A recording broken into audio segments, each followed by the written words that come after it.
The start of this project marks the beginning of implementing a vision that not everyone may understand. But for me, it is crystal clear. Above all, this is a project of passion. 6 months ago, I purchased an abandoned farm in the picturesque mountains of Montenegro, and finally it's time to begin the works.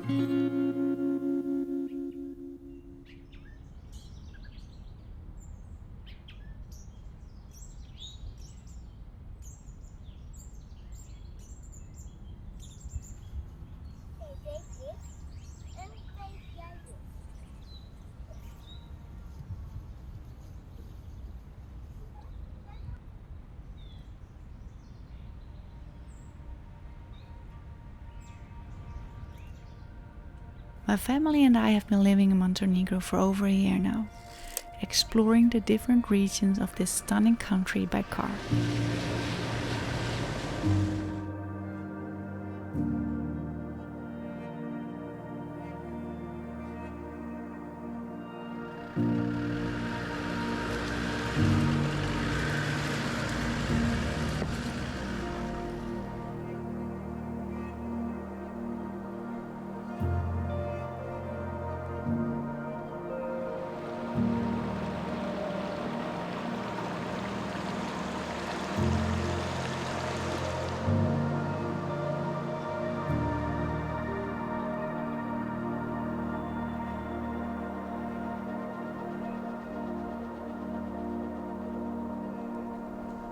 We've been fortunate enough to embark on beautiful road trips, discovering places not accessible to many cars, and reveling in the rough and exquisite natural landscapes of Montenegro.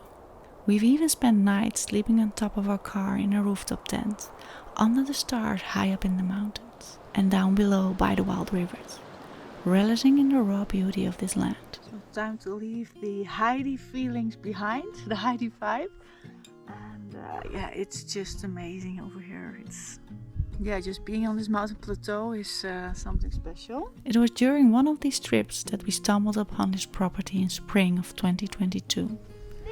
The abundance of wildflowers and butterflies, combined with the untouched landscapes of this region, left us just mesmerized.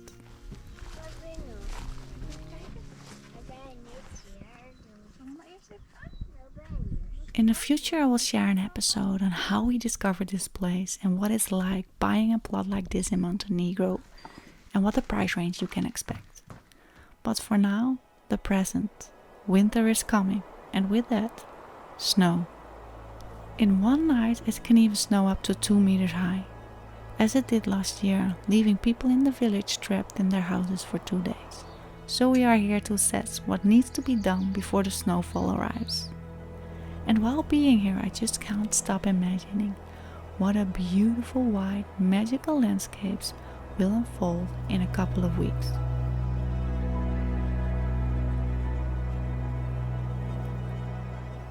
In my home country, snow can be rare. But when I was young, I remember enjoying the snow and ice skating every year.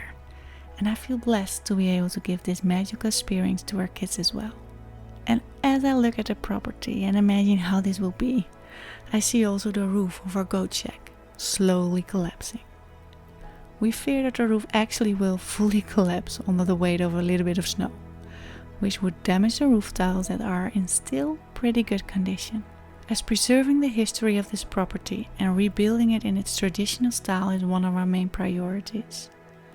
And although we haven't decided yet whether to still restore the original roof or give the roof a more eco-friendly twist, we want to preserve the roof tiles for ourselves or others to enjoy.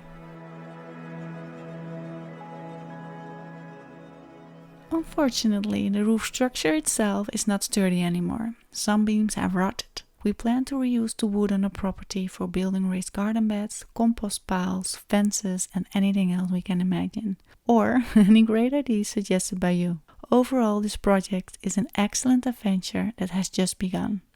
It is a chance to embrace the beauty of this land and preserve its rich history.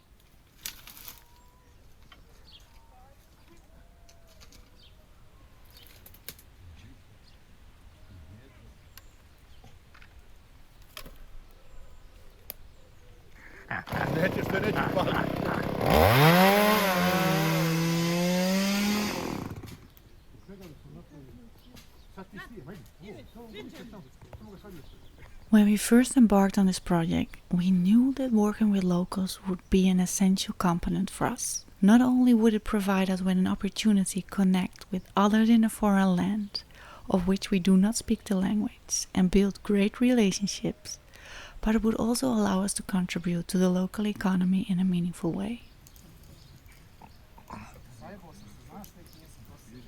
So when it came time to remove the old roof tiles from our property, we knew that enlisting the help of the community would be the way to go for us. It would give us a chance to test the waters, so to speak, to see how the local workers operate, what the rates are, and whether we could partner with them on a larger projects down the line. It is something we actually always do. Split big projects up into little ones and start with a simple one, just to figure things out. If you make a mistake by hiring the wrong people or making the wrong price arrangement, then you learn fast with little risks. And so the work started before winter.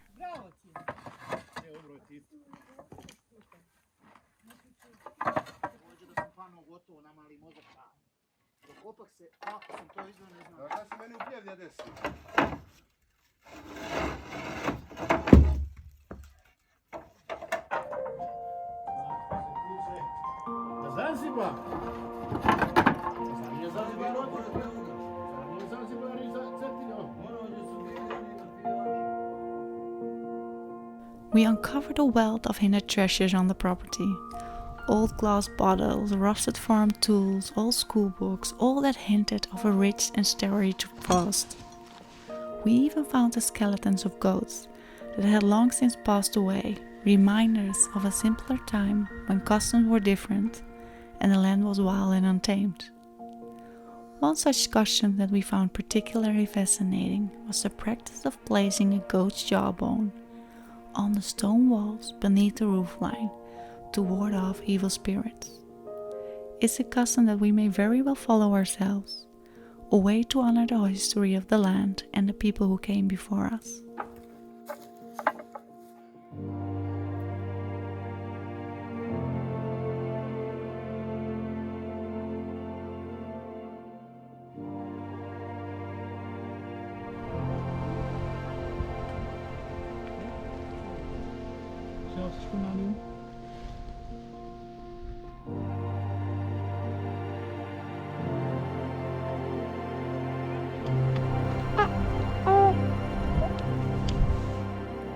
And as we worked, we noticed that the condition of the walls became more and more apparent.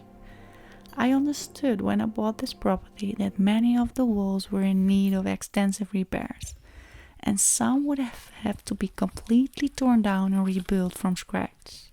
It will be a daunting task, but one that we were willing to take on in our quest to restore the property to its former glory. Of course, all of this is just the beginning. And in my next story I will be sharing more details about our plans for the project and the timeline we are working towards.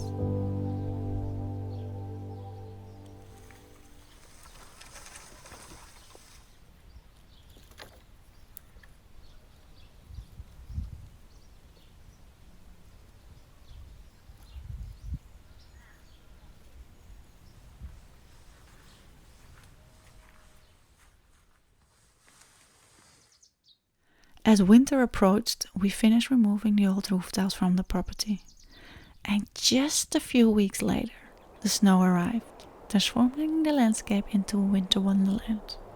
We couldn't resist the urge to see how our property looked under a blanket of snow, so we made our way up there. When we first discovered this property, we were told that it was situated on a paved road that would be kept clear of snow in the winter. And this was actually an important factor for us, as we wanted to be able to access the property year-round.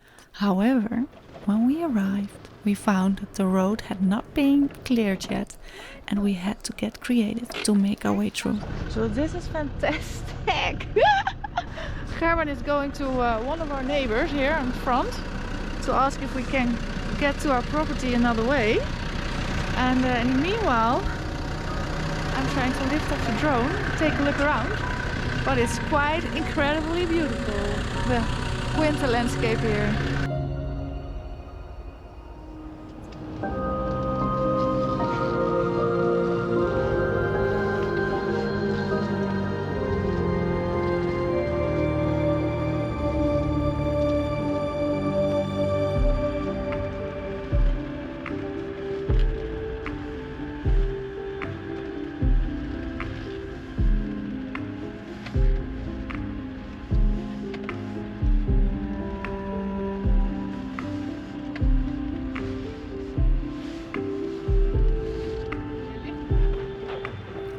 The property is located at the top of a valley, surrounded by dirt roads and small communities of people who live there year-round. We knew that these roads would likely be cleared first, so we set out to find a way to our property. After a few harrowing adventures, we finally arrived just as the sun was setting. It was a magical sight. The entire property was blanketed in snow, and the silence was broken only by the sound of the wind and Gerben and Benjamin making their way through the snow. Despite the challenges we faced in getting there, it was worth to see our property in such a beautiful state.